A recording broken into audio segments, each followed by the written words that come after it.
तर अमित ठाकरे यांच्यासह 70 मनसैनिकांवर गुन्हे दाखल झालेले आहे। 70 मनसैनिकांवरही गुन्हे दाखल करण्यात आलेले आहे। पोलिसांना धक्काबुक्की केल्याचा आरोप होता आणि त्याचमुळे गुन्हे दाखल झाले। एपीआय निलेश चव्हाण यांना धक्काबुक्की केल्यामुळे या गुन्ह्यांची नोंद झाली आहे। शिवरायांच्या पुतळ्याचं प्रतिकात्मक अनावरण केलं होतं आणि ते अनावरण आता भोवलंय।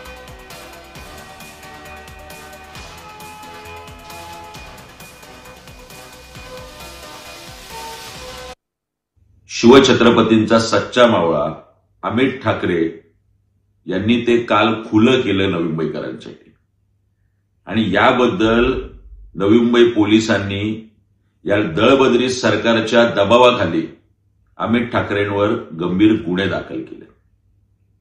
मुंबई उच्च न्यायालयाने दादर येथील कबूतरखाना बंदिस्त करून ठेवायला सांगितला होता, मात्र तिथे एका जैन समुदायाच्या वतीने आंदोलन करून तो खुला करण्यात आला